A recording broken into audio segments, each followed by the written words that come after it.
सुजीवनम के वृद्धावस्था की समझ और एक स्वस्थ, खुशनुमा, गरिमापूर्ण और आत्मनिर्भर जीवन की खोज के विषय पर लिखे गए ब्लॉग पर आधारित इस आखिरी वीडियो में आपका स्वागत है। इसमें हम पिछले 5 वीडियोस में दिए गए सुझावों और जानकारियों का सार और उनका इस्तेमाल करने पर कुछ सुझाव देंगे। तो चलिए शुरू करते हैं।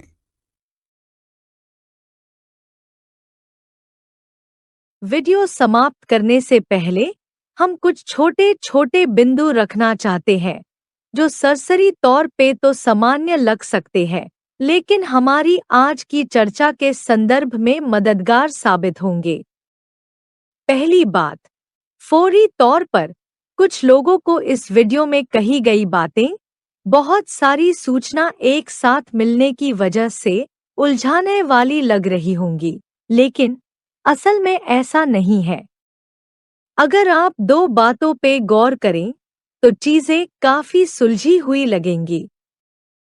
पहला ये कि बहुत सारे नुस्खे और सुझाव कई जगह पर प्रासंगिक यानी मौजूद होने की वजह से दोहराए गए हैं, और दूसरा ये कि इनमें से कई चीजें आपकी जिंदगी में पहले ही किसी न किसी रूप में शामिल है। इसलिए अगर आप दोहराए गई चीजों को एक करके देखेंगे और अपने जीवन शैली में लाने वाले बाकी बदलावों को छोटे छोटे कदमों में चरणबद्ध रूप से अपनाएंगे तो सब कुछ काफी आसान लगने लगेगा। और जब नियमित अभ्यास से इसके लाभ आपको मिलने शुरू हो जाएंगे तो आप इन सब उपायों का आपस में संबंध महसूस कर पाएंगे। इसके लिए अगर आपको जरूरत महसूस हो तो इस वीडियो को विषयवार यानी टॉपिक वाइज दोबारा देखें।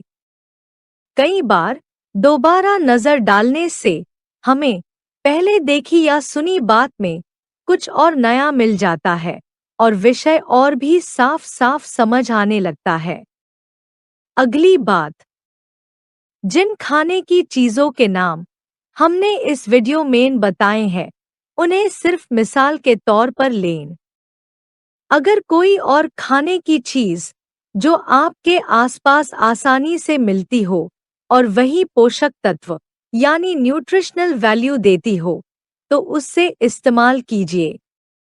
हमेशा उन चीजों को प्राथमिकता दे जो आप तक सबसे कम दूरी तय करके पहुंची हो और जिनमें कम से कम प्रिजर्वेटिव्स का इस्तेमाल या जिनमें केमिकल या जेनेटिक बदलाव किया गया हो। हर जेनेटिक बदलाव की कीमत होती है और कई बार खाने को अच्छा दिखने और लंबे समय तक स्टोर करने के लिए किए जाने वाले उपाय नुकसानदायक भी हो सकते हैं। खाने की महंगी चीज जरूरी नहीं कि ज्यादा पौष्टिक भी हो। इसी तरह सोशल मीडिया और हेल्थ कॉलम्स में रोज रोज आ रहे नए सुपर फूड्स के शोशों के चक्कर में पड़ने के बजाय अपने खाने में विविधता लाकर अलग अलग तरह के न्यूट्रिशन के स्रोत अपने खाने में शामिल करें। ये एक ज्यादा सेहतमंद न्यूट्रिशन स्ट्रैटेजी है जो आपके शरीर को अलग अलग चीजों से पोषण निकालने में एक्सपर्ट बनाता है। अगली चीज जो ध्यान देने की है वो है आपके वातावरण से रिश्ता। अपने आसपास के माहौल को स्वच्छ और सेहतमंद रखिए, लेकिन सेहतमंद वातावरण में रहने का मतलब ये नहीं कि आप हमेशा लैबोरेटरी या अस्पताल जैसी साफ और सैनिटाइज्ड की गई जगह में रहे। जहां अच्छा खाना, पानी और हवा जरूरी है, वहीं आपके शरीर को अपने प्राकृतिक माहौल में जीने और फलने फूलने के काबिल भी होना चाहिए। प्रकृति और प्राकृतिक वातावरण के साथ जुड़ाव वैक्सीन की तरह काम करता है। शरीर की इम्यूनिटी ज्यादा से ज्यादा चीजों से सुरक्षित और नियंत्रित संपर्क से बढ़ती है। अपने वातावरण में आम तौर पर मौजूद पदार्थों और जीवाणुओं से बचते रहने से आपकी इम्यूनिटी का स्तर कम होता जाता है और संक्रमण और एलर्जीज होने के खतरे बढ़ जाते हैं। इसके अलावा आपको ऐसे कपड़े पहनने चाहिए जो आपको सुरक्षित और आरामदायक महसूस कराएं।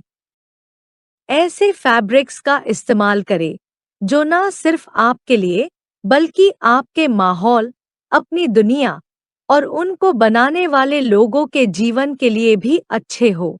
ऐसे कपड़े, जूते और एक्सेसरीज का इस्तेमाल करिए जो आपकी बॉडी को सही सपोर्ट दे, ना कि आपके शरीर पे गलत डिजाइन और बनावट या नुकसानदायक मटेरियल के इस्तेमाल की वजह से अनावश्यक दबाव डाले, जो लंबी अवधि में आपके पोस्चर को बिगाड़ सकता है और स्थायी शारीरिक कमजोरियां या विकार पैदा कर सकता है, जिनका बुरा असर वृद्धावस्था में और भी बढ़े हुए और नकारात्मक रूप में दिखने लगता है।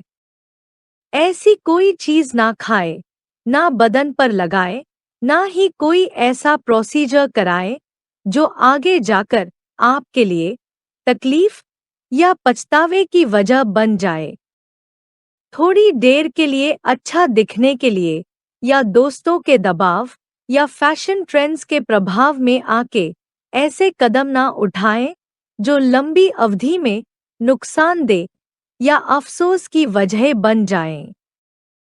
जीवन में बदलाव की शुरुआत छोटे और आसानी से लिए जाने वाले कदमों से करें, जैसे नई और दूरगामी फायदे पहुंचाने वाली माइक्रो हैबिट्स, यानी छोटी छोटी आदतों को अपनाना, जैसे कि सोच समझ के और रिसर्च करके अपने जीवन और परिस्थितियों के हिसाब से खानपान और उसका स्केड्यूल बनाना, सही मात्रा में और सही समय पर नियमित सोना और जागना, बड़े तकिए के बजाय सिर्फ जरूरत के मुताबिक सपोर्ट देने वाले नरम तकिए का इस्तेमाल करना, जो ना चेहरे पर घिसाव और झुर्रियां और ना ही बालों में खिंचाव पैदा करे, स्ट्रेस देने वाली परिस्थितियों से दूरी बनाए रखना, हर काम को, चाहे वो कामकाज से संबंधित हो या निजी, उसको ध्यान से यानी माइंडफुली करना,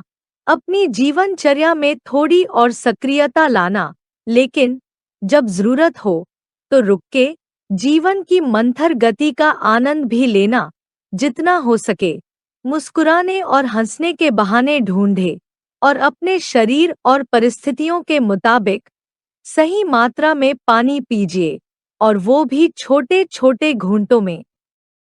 ऐसे नन्हे नन्हे कदम जिंदगी में बड़े और सकारात्मक बदलाव ला सकते हैं और वृद्धावस्था की राह को आसान बना सकते हैं।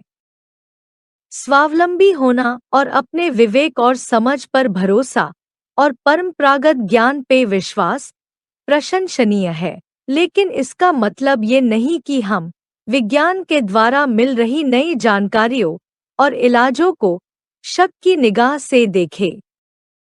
हमेशा ही जिंदगी में कई चीजें ऐसी होती है जो कि हमारे नियंत्रण या जानकारी से परे होती है, और एक अच्छी जीवन शैली और सावधानियों के बावजूद हमारी जिंदगी पे नकारात्मक हालात पैदा कर सकती है। ऐसे मौकों पर सही वक्त पर और सही एक्सपर्ट की मदद लेने से हमारी जिंदगी की गुणवत्ता यानी क्वालिटी ऑफ लाइफ पर बहुत बड़ा फर्क पड़ता है। लेकिन ऐसा करते समय ऐसे लोगों से सावधान रहना बहुत जरूरी है जो अप्रमाणित परंपरागत नुस्खे, आधा पका हुआ ज्ञान, जादुई तरह से काम करने वाले उपचार या सतही तौर पे वाजिब लगने वाले नुस्खे आपको बेचने की कोशिश करते हैं। सोशल मीडिया और 2 मिनट के वीडियोस के इस दौर में इन छलावों ने बहुत ही व्यापक और हानिकारक रूप ले लिया है। याद रखिए कि स्थायी और सुरक्षित समाधान देने वाला नुस्खा, चाहे वो स्वास्थ्य, मानसिक कल्याण या आपकी संपत्ति का मामला हो, कभी भी इंस्टेंट नहीं हो सकता। स्थायी फायदे धीरे धीरे समझ-बूझ के, दृढ़ता के साथ और लंबे समय तक चलने वाले रास्ते पर ही मिलते हैं। और आखिर में, जैसा कि हम सुजीवनम के बुनियादी दर्शन में मानते हैं, स्वाध्याय के महत्व को समझिए और जीवन के हर पहलू में इसका पालन करें। हर नए विषय के बारे में ज्ञान हासिल करें और ऐसा करते समय उस पे खुद शोध करके हर नई जानकारी को बौद्धिक संशयवाद यानी इंटेलेक्चुअल स्केप्टिसिज्म से जांचने की आदत डालें। इस भ्रामक पोस्ट ट्रूथ युग में, जहां एआई और अन्य तकनीकी तरीकों से झूठ भी असल जैसा दिखने लगा है और जो हमारे पूर्वाग्रहों यानी कॉग्निटिव बायसेस का इस्तेमाल करके खासकर वृद्ध लोगों को शिकार बना रहा है, वहां स्वाध्याय का महत्व और भी बड़ा हो जाता है। याद रखिए, आपका शरीर आपका एकमात्र ऐसा साथी है जो जिंदगी भर आपके साथ रहेगा। उसका सम्मान करें, उसे अनदेखा करने या कम करके देखने की गलती ना करें। आपका शरीर हमेशा आपसे कुछ कह रहा होता है, बस आपके सुनने की देर है। इस रिश्ते को एक तरफा रखने की बजाय एक संवाद में बदले। जब आप अपने शरीर से संवाद की गहराई में जाएंगे, तो इसका ऐसा फल आपको मिलेगा जो आपकी कल्पना से भी परे होगा। आज के वीडियो में इतना ही, लेकिन ये तो हमारी एक लंबी, स्वस्थ, सक्रिय, रोमांचक और गरिमापूर्ण वृद्धावस्था की ओर ले जाने वाली यात्रा का पहला पड़ाव मात्र था। तो इसके बाद क्या? हमारी इस श्रृंखला में जिन अगले कदमों की अपेक्षा आप हमसे कर सकते हैं, वो है एक ब्लॉग और उस पे आधारित वीडियो जो वृद्धावस्था के मनोवैज्ञानिक और व्यवहार संबंधी पहलुओं पर केंद्रित होगा, जिसमें हम ये चर्चा करेंगे कि वृद्ध, उनके आसपास के लोग और समाज सब मिलकर कैसे नए तरीके और सोच विकसित कर सकते हैं, जिससे कि वृद्धावस्था के अनुभव को चिंता, निर्भरता और कमतरी के एहसास से मुक्त किया जा सके और जीवन का ये दौर भी एक नया, रोचक और जीवंत अनुभव बन सके। इसके बाद हम जारी करेंगे व्यायामों और क्रियाओं के 3 संग्रह, जिनमें पहला हफ्ते में 5 दिन किए जाने वाला सेट जो करीब 1 घंटे का होगा, दूसरा हफ्ते के बाकी 2 दिनों के लिए एक छोटा सेट और तीसरा प्रतिदिन दिन के अंत में ज्ञानेंद्रियों के व्यायाम और दिमाग की शांति और सकारात्मकता के साथ दिन को समाप्त करने के लिए करीब 20 मिनट का एक रूटीन होगा। आखिर में आपके दिन, सप्ताह और जीवन को संगठित करने के लिए कुछ टेम्पलेट्स यानी दिनचर्या के खाके देंगे, जिनमें इस वीडियो में दी गई जानकारी और सुझाव, ऊपर दिए दोनों फॉलोअप स्टेप्स और कुछ अन्य सहायक जानकारियां समाहित होंगी। आप इन खाकों को रेफरेंस यानी संदर्भ के रूप में इस्तेमाल करके अपना सुजीवनम जीने का व्यक्तिगत तरीका गढ़ सकते हैं।